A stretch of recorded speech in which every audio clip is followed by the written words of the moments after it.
welcome back to This American Tries. I'm Kara. Nick. Good to see you again.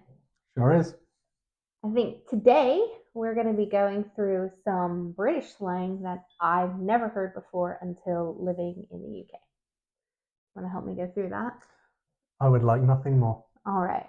So I've got a list of some phrases, and I'm going to do my best to see how I've interpreted them over my time here in the UK, but I will need you to maybe do some explaining or correct me if I'm wrong. There are a lot of sayings that we have in Britain that I'm not actually sure of, like the history behind or where they come from or the origins. So most things I'll probably make up. Okay, that's fine. But you can let us know in the comments if I'm completely wrong. Fair enough. This one's, shall we just jump right in? We can do. Would you say that there's been a lot for you to learn? Yeah, I mean, there are some phrases or words that I've heard before through, media, movies, songs, I guess.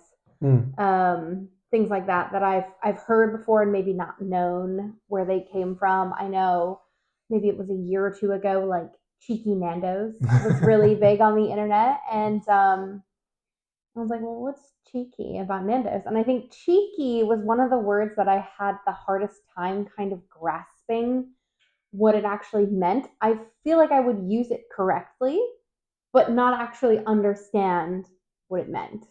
Does that make sense? It does. And the other one that I remember having to explain to you was fancying. Fancying. So like saying like, yes. I fancy you. Yes. Yes. Yeah, that was another one. But there's been a few that you've come to know and you've come to put into your vocabulary. I have adopted some phrases that I feel sound okay in my accent and I can get away with. There are certain ones just don't sound right in an American accent, whether I'm using them correctly or not. They just don't sound right. They just don't land. It's not the same. All right. So how many do you have? I think about 10. Okay. I have about 10. So right.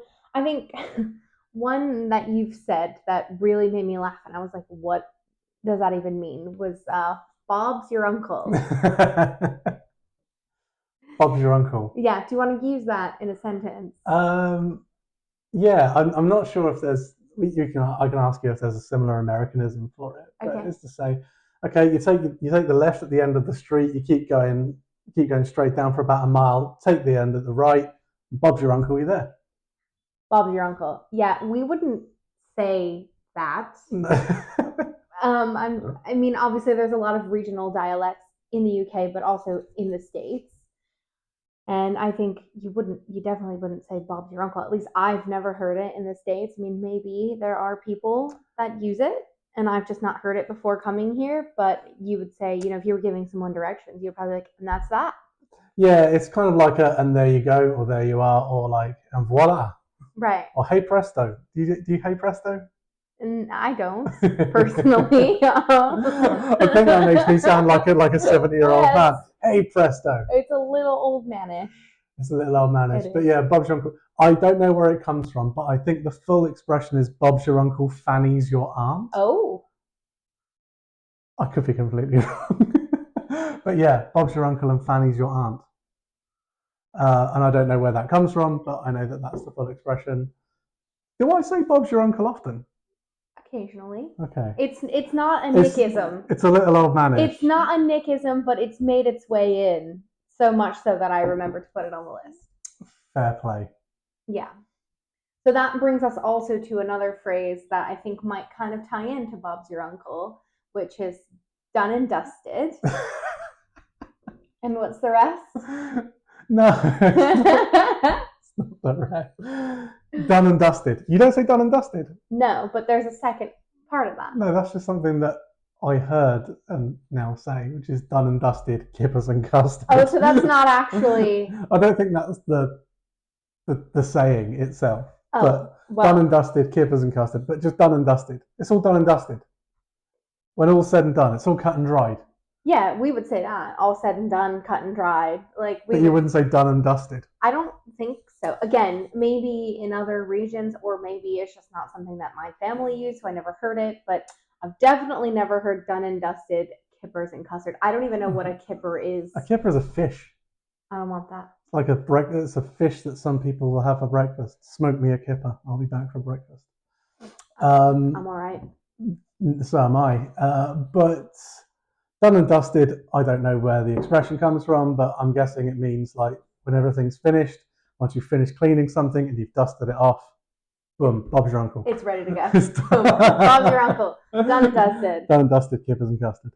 All right, fair enough. Let me just pull up. My phone has gone. We'll have to just cut this bit out. So what would number 3 be? Number 3.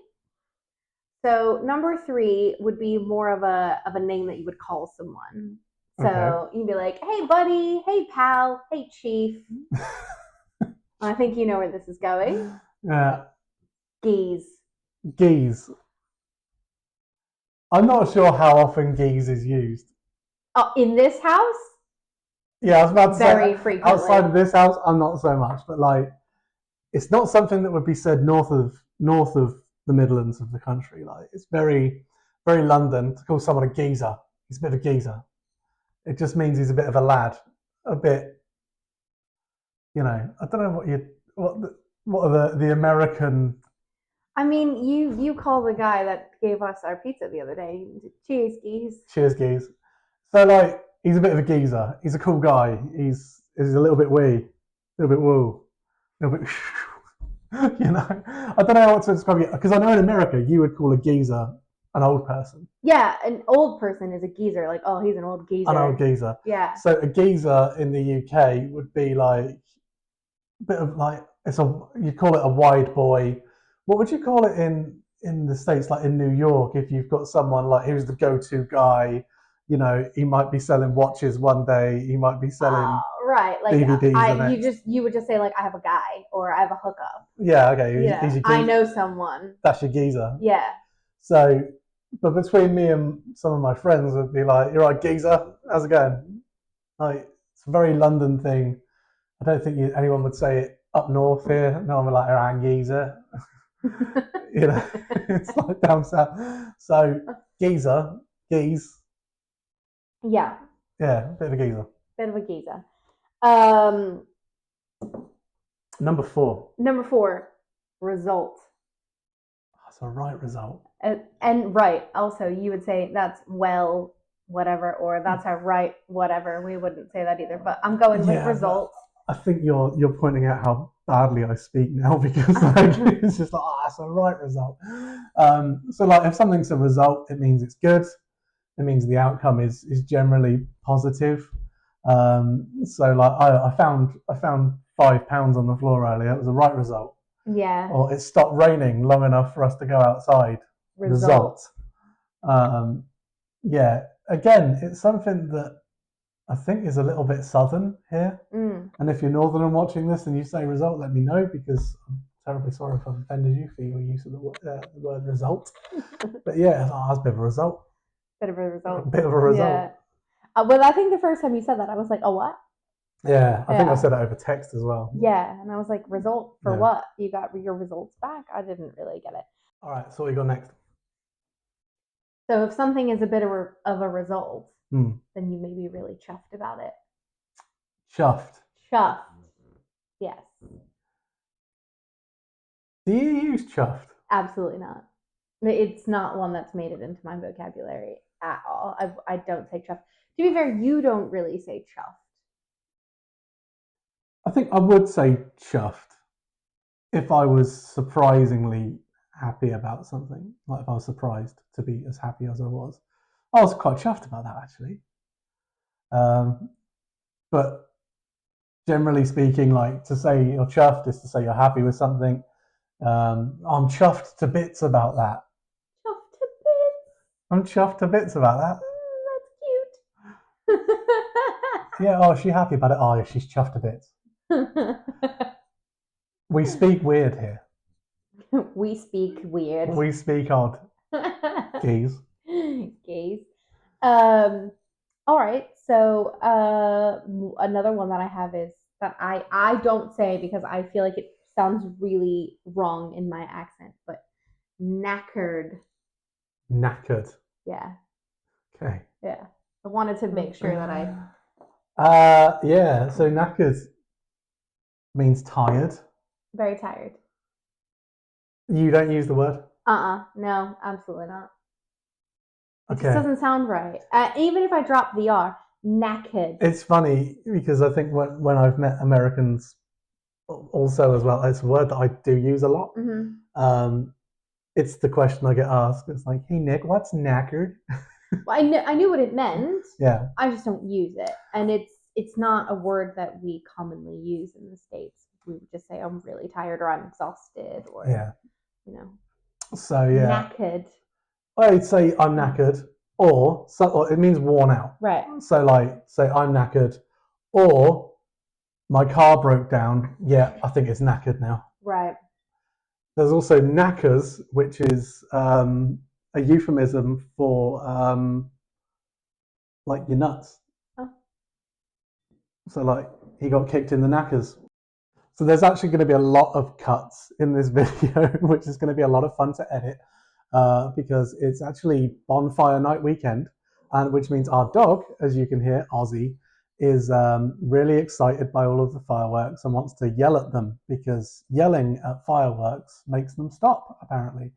But yeah, Ozzy, if you hear Ozzy, he's just saying hello to the fireworks. That's all. So yeah, we talked about knackered and knackers. Yes. And no more shall be said about the knackers because you yell at me. What have we got next? We have faff, Bath. which is so British. It's kind of like, I guess you can use it in a few ways. Faff would be like a waste of time, kind of, or like it's a big production. Like it's just more trouble than it's worth. Like, oh, it's just faff, isn't it? Yeah, it's not a word I use. No. It tends to be older ladies. I find. I hear it a lot at work, which I, will explain why I've heard it. I find it's older generation. I don't mean to. Let's not generalize. I don't mean to I've heard younger people genderize it either. Yeah, faff, to faff about. Yeah. You're gonna. Oh no, he's just faffing about. I do faff about quite a bit. Oh, there was a lot of faff in there, which means there was a lot of pointless. Yeah. You know, there was a lot of. Get rid of all the faff, and we'll get to the point. Mm-hmm. Like, yeah, you could say faffing about, which people tend to remove another word that begins with F for. So instead of saying you're about, you're faffing about, and I'm going to remove all the faff from that because too much faff. I like faff. I don't like faff. I do. I'm team faff. I'm team anti-faff. Yeah, we don't faff. That's cheeky. It's cheeky. Cheeky. Yeah. Stop faffing about and get to the next one. Cheeky is my next one. Is cheeky the next one? Cheeky is my next one. Do you use cheeky? I want to use cheeky. I really want to use it. I did take a brownie from the bucket of communal brownies that we had at work, and it was like 10:30 in the morning, and I did take a little brownie bite, and I was like, I'm gonna be cheeky. Take a little brownie bite, and that was a bit cheeky. But I think you can use cheeky to describe maybe sometimes that's a little mischievous or naughty, or even cheeky sometimes is like almost in a way to excuse yourself when you're about to be rude. Like, oh, can I be cheeky and just ask you for, whatever? That's not necessarily rude, but you know. You want to be cheeky and ask you for a kidney. Yeah. Yeah. It's yeah, like, excuse me, it's something you shouldn't necessarily be doing. Right. Like, so, cheeky pint after work. Yeah, I'm gonna have a cheeky pint. Or I'm gonna go for a cheeky cigarette before my next meeting. I'm gonna go for a cheeky Nando's. Cheeky Nando's. There's nothing cheeky about Nando's. Yeah, it can mean something you're not supposed to do, or something quick. Right. oh, should we just go and have a little cheeky chat about this? Right. Or, if you go for a cheeky pint after work, or, yeah. I don't think, do I use it? Yeah. Do I? You do. Oh, God. You do. Cheeky. Definitely do. But got two more, one of which I know what it means and one of which I don't. Go on then. So the first one that I do know, yeah, rabbiting, which might sound really dirty, but it's not. Rabbiting. So I've heard it in a song by Chaz and Dave. But I did hear it the other day. Someone used it in front of me, and I was like, "Oh, I gotta write that down so I can remember it." Would that be the same as waffling? Do you know what? I was about to ask you that exact same question. Like, do you waffle in America? Waffling on. Do you waffle? Rabbiting. It's just when someone goes on and on and on, kind of like how we do sometimes with each other. Yeah. Just rabbiting. You just rabbit on. Yeah. Rabbit. Yeah. And the song you're talking about is called Rabbit by Chaz and Dave, where they sing about a girlfriend that doesn't stop talking, and they say that she's got more rabbit than Sainsbury's, because they used to sell rabbit as a meat to eat in the grocery store Sainsbury's back in the day. But yeah, to rabbit is just to talk. Yeah.